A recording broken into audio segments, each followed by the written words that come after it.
everyone. Welcome to Live, Love, Laugh, Let Go Out Loud. Today, I have somebody I'm super, super excited to have here. And it's just going to be awesome. It's going to be a lot about gratitude, self-development, and why those things are so important in your life.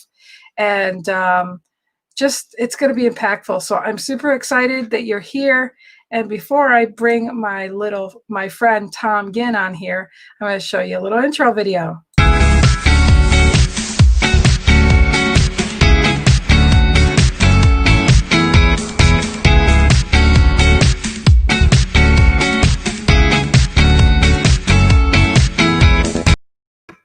Tom, welcome back to my show, because I never got to keep that video, but you were on my show before. But I want to thank you, Tom, for being here. We're I don't know what we call us, classmates or associate. I don't know, but we met through Grow Live, which I think is a small world, because there we go. Cheers. Cheers. Cheers. I'm going to let you introduce yourself really quick, and I'm super, super excited because it is a small world, because I know your neck of the woods and I have friends that live over there. So that's pretty exciting. I'm excited because I want to hear your story about what inspired. Amazing story about the people he's trained under and everything. So just quickly tell us a little bit about you, Tom. Wonderful. I love your intros. I mean, that just made me feel so special to have that type of intro. I'm definitely going to have to figure out how to do that myself in my program. But thank you, Lynn. I'm excited to be here as well. And yeah, just a little bit about myself. I guess we'll start with that. I live in Oconomowoc, Wisconsin, which is in between Madison and Milwaukee, and I relocated to Wisconsin 24 years ago. My wife was born in this community called Oconomowoc, and we moved initially out near Madison, and then 7 years ago we moved into Oconomowoc, downsized, moved into condominium, more conducive to our lifestyle, and sort of that I would call, I don't have the word retirement in my vocabulary, but it's just more conducive to what my wife and I would do is no snow blowing, no shoveling, none of those things. So that, I love this, but yeah, so that's where I'm originally from California, born and raised there. I won't get into all the details of what I'm doing, but I would like to just share my why, because I am a personal development coach. And I think when knowing your why in life is the reason you end up doing what you do in life. Okay. I'm just going to make a real short why statement here so you can understand what moved me into the personal development industry. Go ahead, Lynn. Well, there you go. So I set up some questions beforehand, because I love my guests to know what the hell we're talking about if they're scrolling down their screen. I don't like them feeling lost. So my audience is very important to me, and they're very interactive. Without them, I wouldn't be here. So the last questions, and I love that. So I want to ask you, what inspired you to inspire others? What inspired me to inspire others is when I found the key to what was holding me back. I recognized I wanted to share that information with other people to change their lives, because it was through coaching and personal development that radically changed everything in my life. So that's what causes me to do what I do. And I think it's important. My why is this. I've had success in life in what a lot of people put the litmus test on, successful careers, incomes, and cars you drive, the house you live in, traveling, all that. But what was happening in my life, I wasn't living to my fullest potential. And people were always asking me that, my mentors and peers, and that says, Tom, why do you stop and hit the ceiling? And I didn't have an answer for years and years.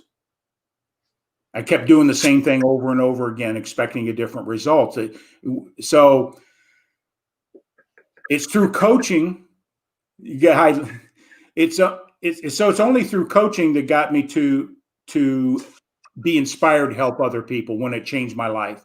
And my story is basically this: is like my parents grew up in the Depression era, and growing up in the household, their mentality and thinking about money was lack, never enough money. And I absorbed that as a young person, that formed my subconscious thinking about my relationship to money, prosperity, and levels of success. And what really embedded that feeling, and the reason I'm covering this is because we all get traumatized and form our belief systems in life based on things that happen when we're young. And that's the script we run on majority of life. So my stepfather married my mother. She had 4 children, but she was age 20. And I remember one conversation he had with her. He says, one of the reasons I married you was to make sure your children had a roof over their head, clothes on their back, and food on the table. We can't afford it. As a young person, that embedded into me that I was the reason for lack. And that has a long, deep story. The other thing that impacted me, how I operated and held me back, is I've got 2 learning disabilities. One is ADHD, mild ADHD, which means I can't stay focused on any one thing. Don't ask me to read a novel and write a book report. It doesn't happen, okay? And the other is audio dyslexia, which means you would say, give me your email, your phone number, or write something on a board. I can hear it, I could see it, but it doesn't translate. As a young kid, I was thinking that I was not as smart as the other kids, all those type of things. And my greatest fear was coming to the blackboard as in grammar school, to have the teacher ask me to do a problem on the board, and I would freeze. And one day, Mrs. Woods, and I'm not using her real name to protect the innocent here, she says, Tommy, are you dumb or something? It just reinforced what I believed about myself. And I had dreams in life. You know, my big dream was to become a football player. And but I hurt myself, and I believed that I wasn't smart enough to go to college, and didn't have the money to go to college because those 2 incidents in my life. And I took a downturn in my life. I got into drugs. And it was only through coaching and a mentor came into my life, woke me up, changed my life dramatically. So my why is about helping people understand that we all have limiting beliefs in our life, no matter what level of success, that we can get better. We can get through the obstacles in life through mentoring and coaching. So that's why I do what I do, is just help people recognize their fullest potential. So that's what inspires me. Well, oops. Well, you know what, Tom?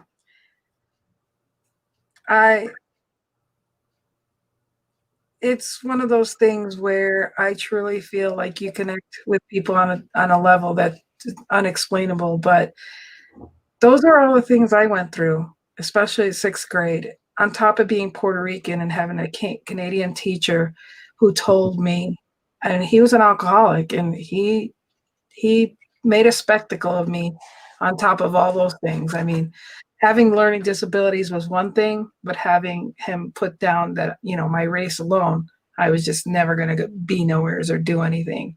And that was at 6th grade. And that's after being sexually abused, being child abused. I mean, just everything before that came along.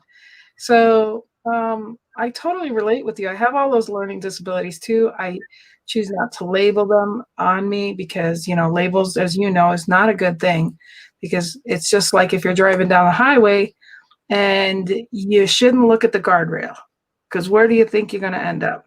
The guardrail. Right into the guardrail. So, absolutely. And Mark, he's just, he's, I love you. I love you, Mark. Anyways, but here Sandy says, so true, until you find out different, and takes time and encouragement. We all need that belief. And that's why I think I have passion to start a school that if we can take kids and actually observe them and know what they need and how we can teach them to sculpt them to be who they innately came to this earth. I talk about this a lot, and I just got to throw it out there that when I have my school, because it's just when I get here, it's it's awesome to have you here. This is a near and dear topic for me. I relied so much on God and believing God was the only one there on my side. If it wasn't for a few teachers in my life that uncovered my potential and gave me the chance, I wouldn't even be half the person I am right now. So I wanted to ask you, how long have you been coaching? Well, in retrospect, looking back, I've been coaching for a long time. Just didn't recognize that was my gift and my talent. But on a professional or more focused approach, it's been 5 years as a avocation, a business, and a passion in a formal sense. But if I look back in my life, that's what my calling was. Didn't recognize it. So Gotcha. at least 5 years on a formulated. Professional, educational, because I really, it's great to have the credentials and all that. I'm not knocking it, but sometimes God gives you these things to know and wisdom and all this stuff. And like, sometimes you don't even need to be professionally trained if you have the wisdom or on the job living experiences. So I really believe that you've probably been a coach way more than you even, because there had to have been that little seed. And I think sometimes we get stuck in getting the professional training. But I'm going to ask you this question next, because I'm very excited to hear your answers on this. Is what kind of self-development courses have you taken?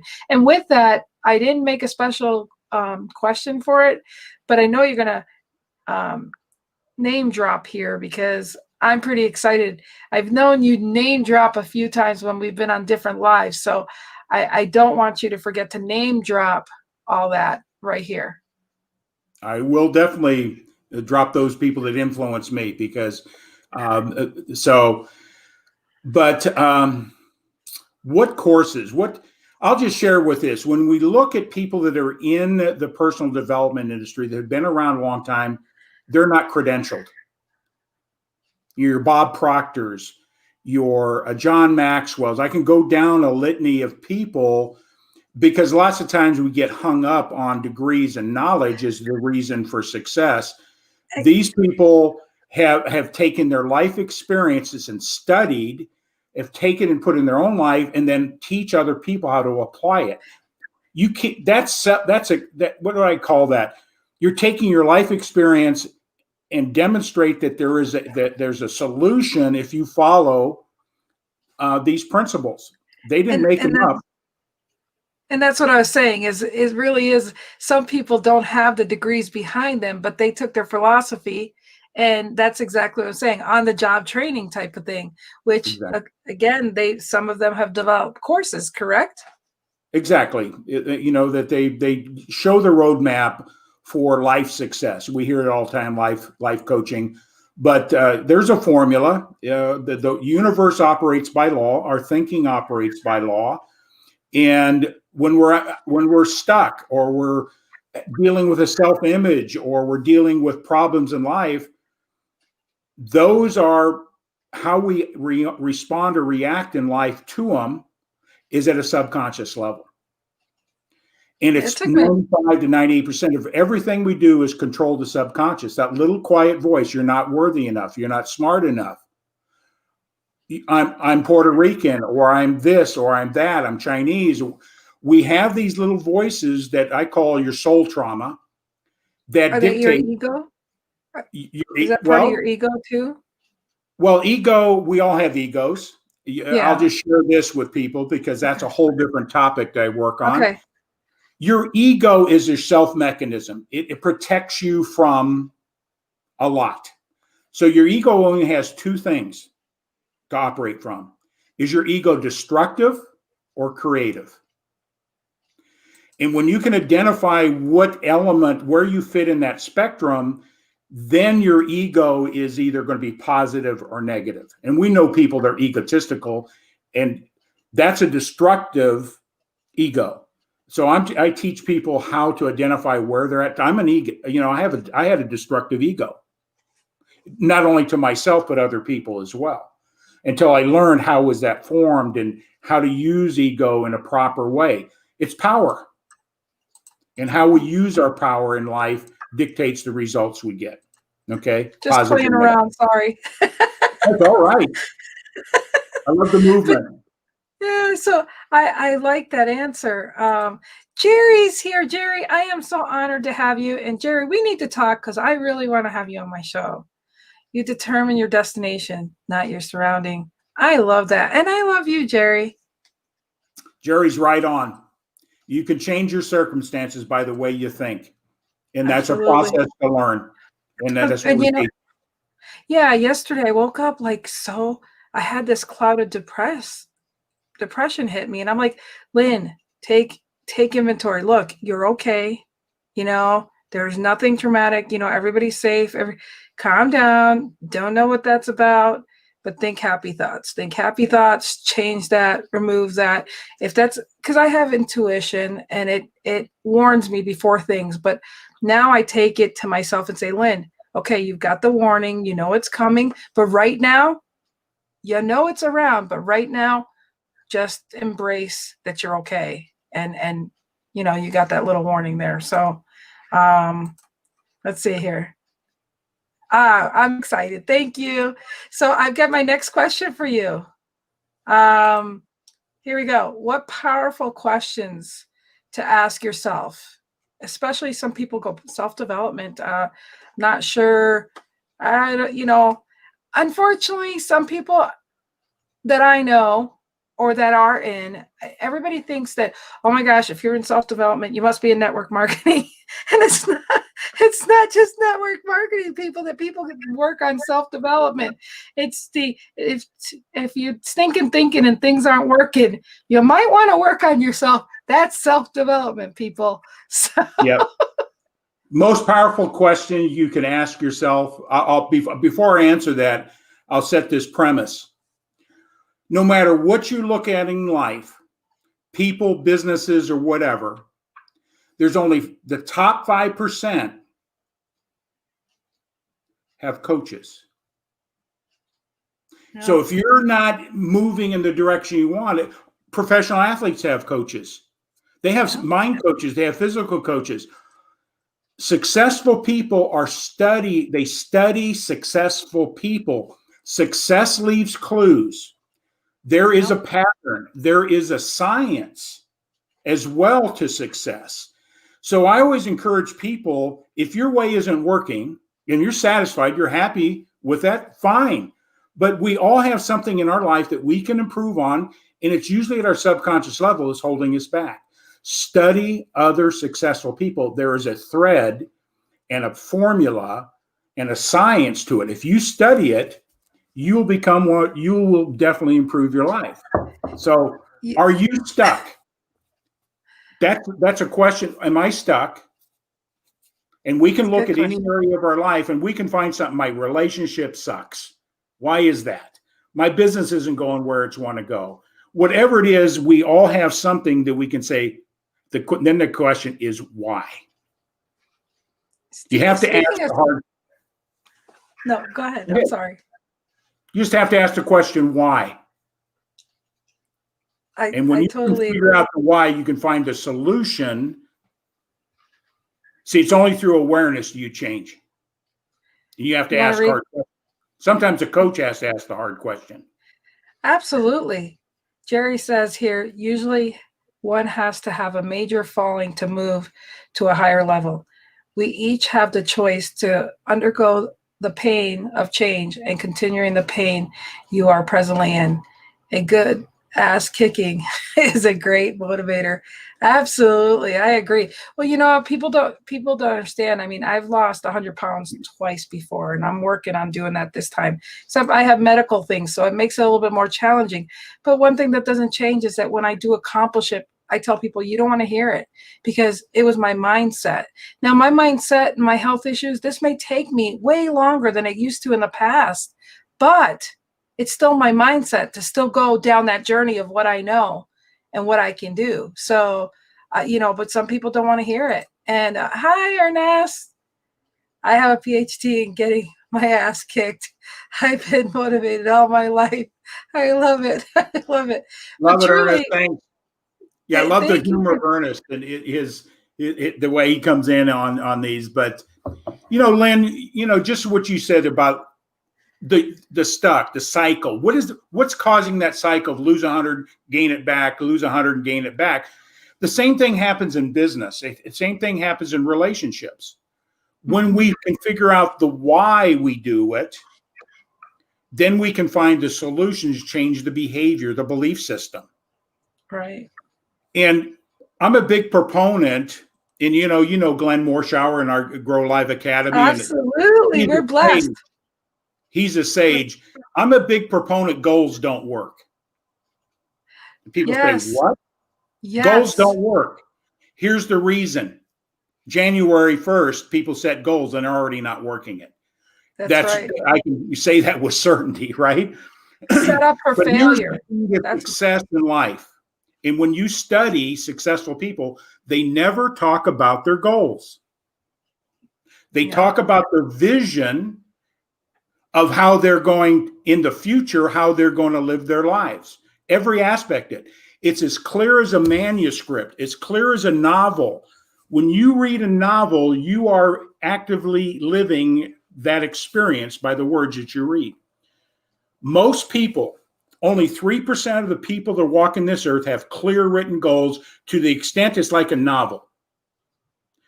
They're the ones that control 95% of the resources of this world. My question would be, do you have a clear written goal? No. Then you wonder why. Follow what successful people do. Clear mental picture. Own it before you obtain it. And here's the reason goals don't work. The vision's not strong enough. It's your why. Will you die to get that? I mean, that's the extent. Are you willing to put everything on the line for that vision? Because this is what happens. If the vision is not strong, two things are going to happen. You quit. The first obstacle, I guess my mom was right. Maybe my friends are right. Maybe I'm not smart enough. Maybe I'm whatever, fill in the blank. And people quit. Or they don't have a good self-image about the outcome. They will downsize their potential to settle for less. Settling, I call it. So when you get into the understanding that successful people never talk about goals, they talk about their visions. They have clear written goals. And that's important. That's why you should have a coach, how to do that. Absolutely. And Glenn even said, and it stuck with me when he said this, we're so blessed to have Glenn Morshower. I mean, I love him. I've learned he's actually just allowed me to be me and unlock those things that I knew. But what he said is goals are things that are outside of you, that you're trying to reach outside. And the whole thing about, and this is the part where I'm murky and I'm going to have to ask him to repeat to myself, but in my distorted dyslexia way, for me, it made sense when he said, look, you should look for your natural nature that's within you to be. And you can correct me on it. You're absolutely right. In my nature to be loving. So I don't need a goal. I don't need something outside of me to fill me to be what I know I can be. And so I'm just so blessed. I want to almost cry in joy, not of sadness, but in joy and being blessed being around you and Jerry and everybody that has allowed me to flourish and not be afraid of being me anymore. It sounds silly because I know it's in me, but I just was around the wrong people for so long. And I'm just excited just to be my goofy self, and you guys love me and you show up on my show. It's just an honoring thing. And that's why I love, live, love, laugh out here is to Tom. If I die tomorrow, I just want you to know today, I love you so much. And I just honor to see you talk about something so passionate that you're passionate about. So I'm just so grateful. And Ernest says, when you set your vision, you set your intention. When you set your intention, you set your destination. Goals are like goalposts. I'm trying not to use my Long Island goalpost. There it came out. You can either run through them or run into them. Set your vision first, and you won't need to set goals. So I love that too. Well said, Ernest, because that's the things I do is that goals are the processes that you need to obtain the vision.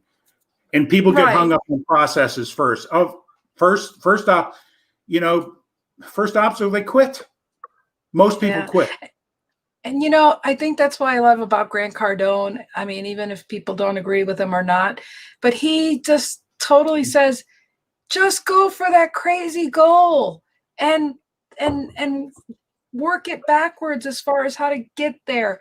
And he's just truly right. And then it's so funny because when I say I've achieved many things in my life, I'm like, and then I go back and I say, how did I achieve that?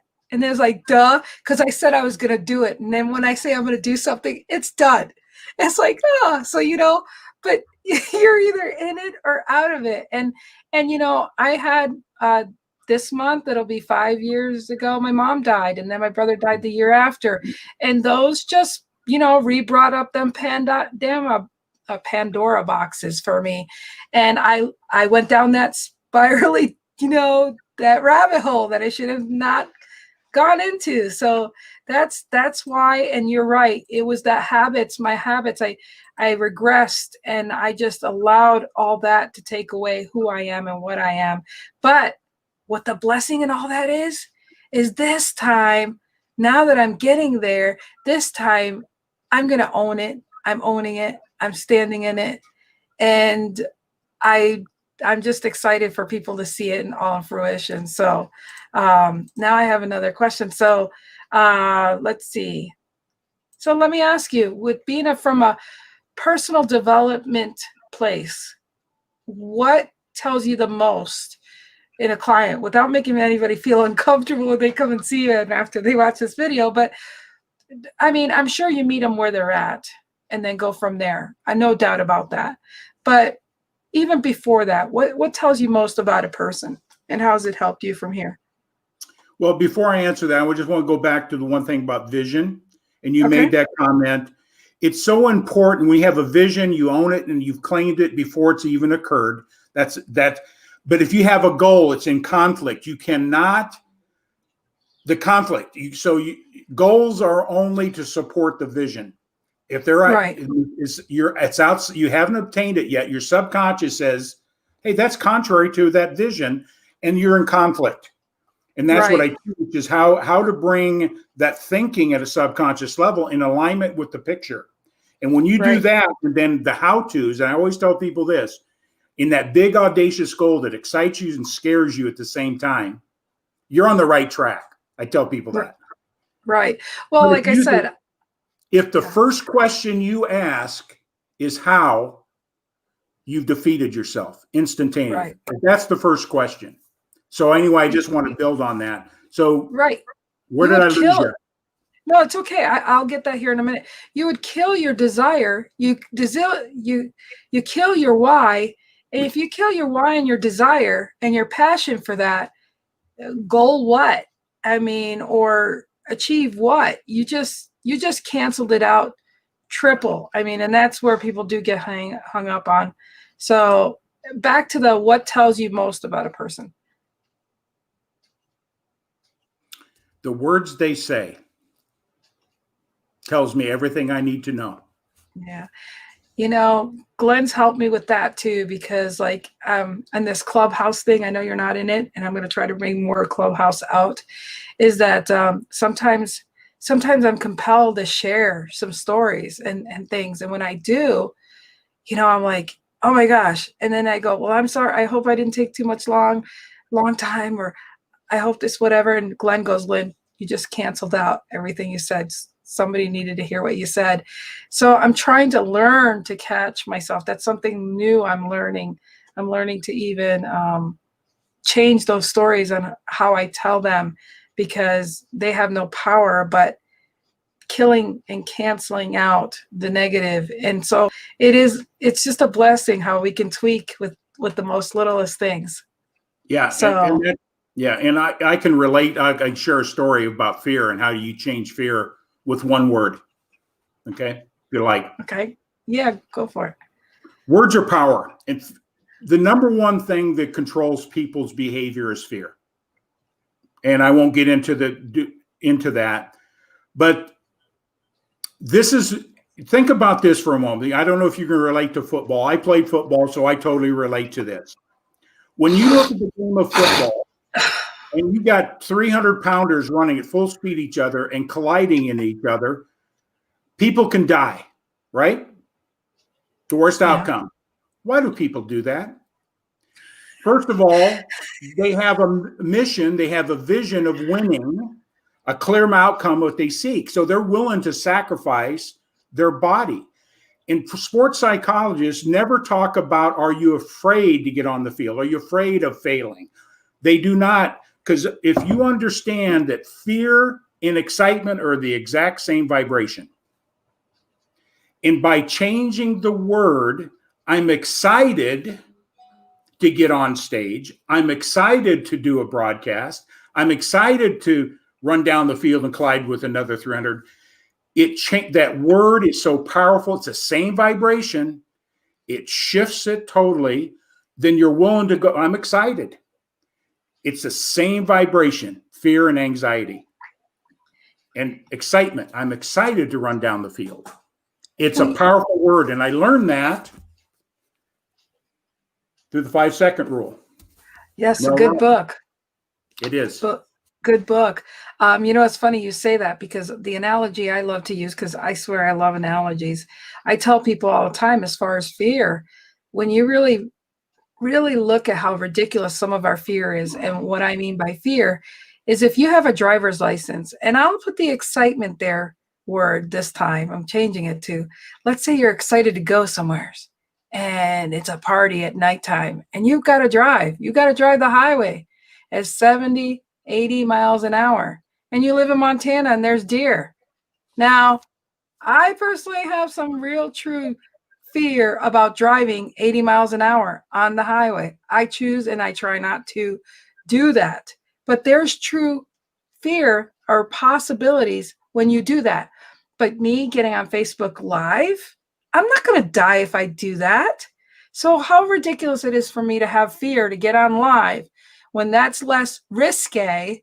Well, my mouth could get me in trouble, but that's less risky than getting on the highway doing 80 miles an hour. So, okay. Yeah. And, fear is a very powerful thing. Yeah, we have legitimate fears. Stepping out in front of a bus, that's a physical thing that can definitely end your life, right? But most of the fears we have are just in our mind. Mm-hmm. That's true. Just in our mind. And when we learn to recognize that, that's the key. What's the feeling I'm in? How can I change that feeling so I can move forward? Because in fear, because this is the only reason we as human beings are here as species, is because our amygdala. It's assessing everything. Right now, the words I'm saying, the audience is listening to me. It's either accepting or rejecting, safe or not safe. And that is fear. The lights that are flickering in the room, every sound, or your amygdala is sensing, am I safe or not safe? New ideas is the dinosaur that people run from. The new idea, facing themselves. That's one of the things I teach is recognizing the dinosaur that's holding them back. I think it's a good time. Yep. I think it's a good time for this. So have you ever gotten yourself in a pickle? What kind of pickle would you say you gotten yourself into? That you learned the most valuable lesson ever. You cannot be on my show without me having asked you a pickle question. So cue me on that. I was so enamored by the little talking pickle. Oh, you know what? It's so cute. I did that at a spur of the moment before I had Michelle Barnes on here. I'll play it one more time for you because it's so cute. So have you ever gotten yourself in a pickle? What kind of pickle would you say you gotten yourself into? That you learned the most valuable lesson ever. The most valuable lesson you ever heard or learned from being in a pickle.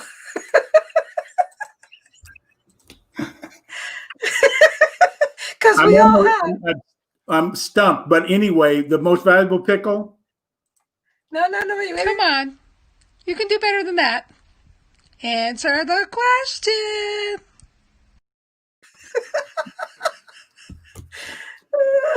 The most valuable pickle they always put, learning to say no. And no, that's a Not saying statement. no. No, Huh? that's a statement. But what kind of Oh. situation have you been in that was being in a pickle? And how did you get yourself out of that situation? Something that, yeah, come on, you know what I'm asking. I'm having a total brain disconnect on that, my friend. Okay, Give me an I'll example. help you. Maybe stimulate my Yep, thinking here. I'll help you. Us being dyslexic, how many times have you misread something or misunderstood something, and you're like, oh, it kind of put you in a predicament or a pickle, and you can't tell me you haven't, because that's the story of our life, and some of it's funny. So that should have helped stimulate you, knowing. So use having a dyslexia. Use that as how it's put you in a position sometimes. Something funny, something that you can laugh about now. Well, I have to laugh at myself on that because I used to hide behind it, that thinking it was that, I didn't want people thinking that maybe he's dumb or something. So now I just laugh at it. Hey, listen, it could be a business call.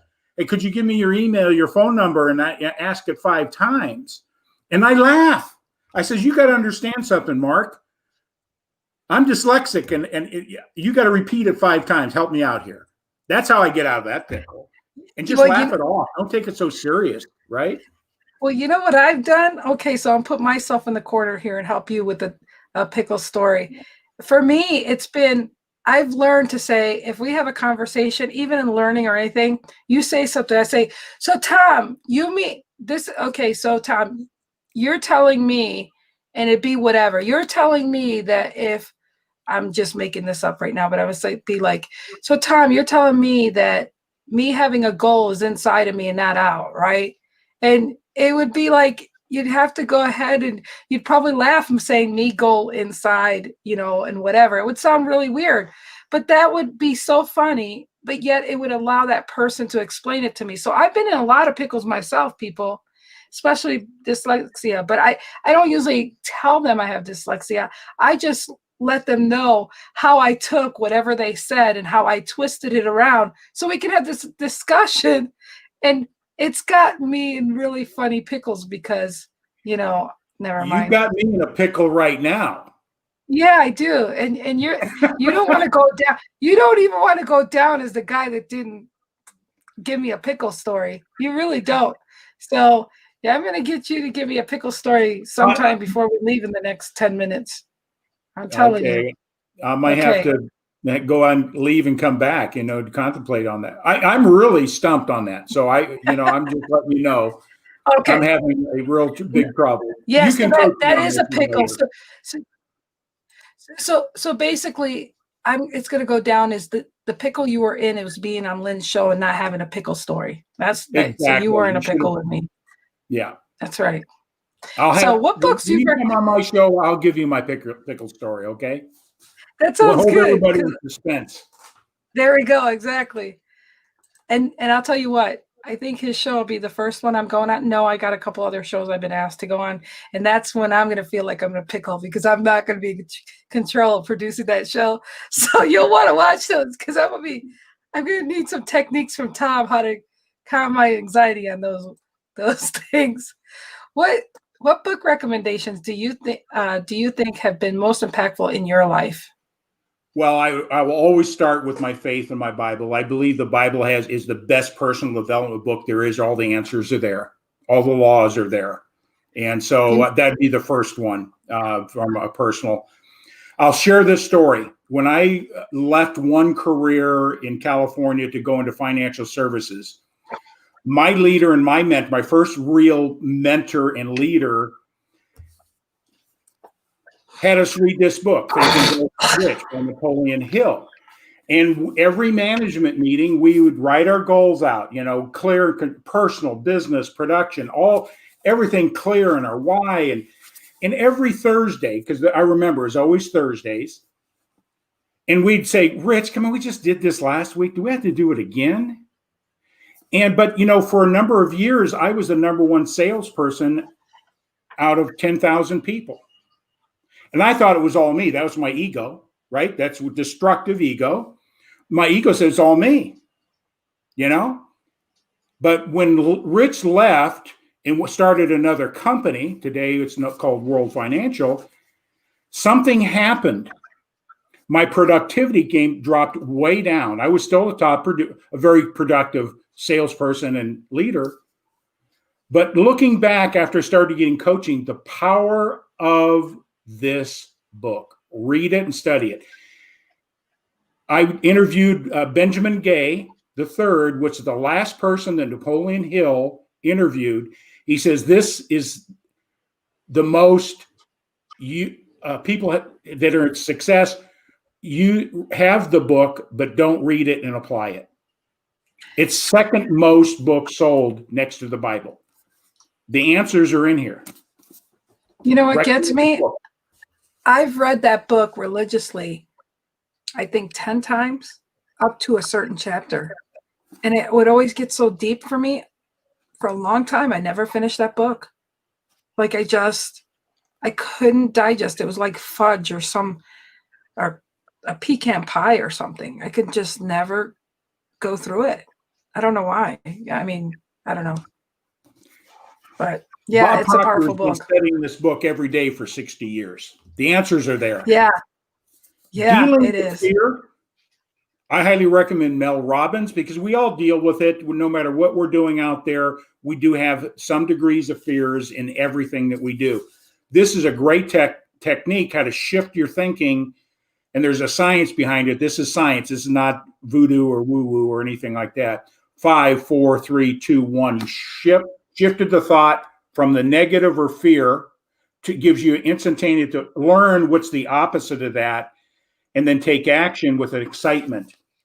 Powerful book to learn how to deal with anxiety, fear, doubt, worry.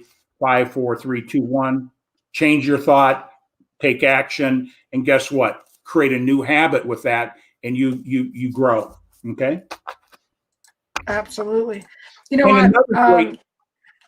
I'm sorry. And I'll leave with this one here. Another great book to read. I've been studying for quite a while, using in my coaching, is Glenn Bill's book, The ABCs of Attitude, Get Attitude. And I'll just share this with everybody. Thinks they got a good attitude, but we do not. Our results around us are direct relationship to the attitudes we had 2 seconds ago or accumulation in life. We all have attitudes about something. It's not always positive. So that's our belief system.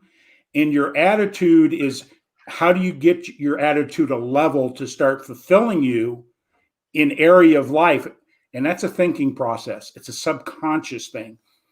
Your attitude, you can identify your attitude at any given moment of the day based on how you feel. Right now, there's people out here listening. There is an attitude out there, positive or negative or somewhere in between. How do you feel about what you're hearing?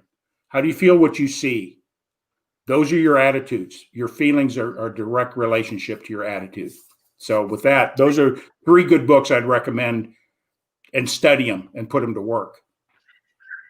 That's really awesome. You know, Tom, you've given so much great input, and I appreciate your passion for this topic. It's near and dear to my heart. You know, I'm getting more into audios, and I love reading, except, you know, I had LASIK surgery, 20 years ago in August this year. And then, you know, of course, turning after 50, just needing reading glasses. So I get tired when I actually read now, you know, it's like, but I love reading, and I appreciate you suggesting all those things. But before we leave here, we got 6 minutes, and I'm going to ask you some quick questions. Sure. Okay. So here we go. What's the meaning of living your best life for you personally now at this time? Your personal best life. What's that mean to you right now? That I'm coming for a space of love. Love it. All right. So then what do you love in your life other than your family right now? being I around love, all of us people. I love that I know that there is somebody that loves me greater than I love other people. Amen. Amen. And one thing I didn't share earlier with you, but as far as the Bible, and as most of the times I've had near-death experiences, the one that has always helped me is lean not on your own understanding. And that has been my saving grace to know that, you know, I'm in his hands and I accept whatever is to come. So, And then be well, still and know that I am God. And absolutely. keep this in mind. What did Christ mean when he said, you can do greater things than I? Expand your spiritual and mental capacity. What did he mean? You could do greater things than I. He gave you the gate to unlimited potential and love, infinite supply with that statement. Absolutely. Absolutely. So what makes you laugh Yeah. other than me? What makes you laugh? My wife. I love my wife to death, but she is the person that asks the 10,000 questions. She is so childlike, and that's a gift, asking questions. But when she asks questions like a 4-year-old, and not in the sense of a 4-year-old, but with that curiosity, sometimes I just have to laugh. It's so cute. It's so, and that's what that's how you grow, become childlike, get rid of all the barons and the weights of society off of you, become childlike, and you will grow and obtain what you want in a visionary capacity. And that's how I feel. That's how I feel about my show, is like, I'm going to be my goofy self that I've contained. And if people can't, like, I'll have a show and I'm like, this is a show you want to miss. And I'm like, that's not what I meant to say. So I have to laugh at myself. I'm like, do you think I really want you to miss my show? I mean, I just got to laugh at myself. I mean, my first 5 years of my life was speaking Spanish and Long Island accent, and then moving to Syracuse. And my accent does come out every now and then. So, because I get picked on, because, well, people just would not want to listen to what I say, but they say that again. Like when I say to let the dogs out. What? I go, let the dogs out. And it just gets thicker, So, yeah. Anyways, what things have you allowed yourself to let go out loud? Like to actually be vulnerable and let go out loud? Crying. Awesome. No, cry when you're happy, cry when you're sad, cry when you're hurt. Yeah, it's good for the soul. Absolutely. It truly is. Yeah. Truly is. Gosh, this has just been really great. I want to thank everybody that popped in and said hello to us and spent time with us. And I know a lot of people get to see this on the rewind. And I don't even know where our time went, Tom. I mean, this has just been super, super awesome spending time with you. It's my pleasure. I'm going to just do this. Yay, the show is over. You survived. Congratulations. I hope you had a great time. And then I got this one. I want to thank you for being on my show. I hope you had a great time. I know I did. Thank you, love you, and God bless. Tom, this has been so awesome. Will you promise me that you'll come back to my show? Oh, absolutely. Again? Absolutely. Right. I love it. Your energy, love your spirit, and here to support you in the way I can. Oh, yeah, well, I think I need some coaching skill, or a mentor and a coach. And I just love your energy. And that's definitely one thing. Anyone that has any questions or needs any guidance, Tom is a good heart. I recommend that, if you're on my friends list, I'm sure he'll open arms, take a request for you to follow him. And he's just a blessing on this earth. And I am in absolute gratitude that I can consider him one of my friends and family, and super, super blessed. So we're going to just leave it here. I've got this other show called Real and Raw with another good guy, Brian, that's going to be next. So I've got to change my little scenery because I think it's important for people to realize which show we're on. And Sandy, she's just somebody I love so much. She's a soul sister of mine's mom, and I just love her. And she's coming out of her shell, and I just love her. She's going to do great things on this earth and beyond. And so, you guys, we both ask you to live, love, laugh, and definitely let go of things out loud that are not serving you. And if it's not serving you, find a coach or a leader or a mentor or somebody like Tom that's going to open those doors, because he serves from the higher power. And I just love him. So thanks, you guys. Have a good one, Tom. God bless you. Thank you. Thank you. Don't let you leave me. Bye, guys.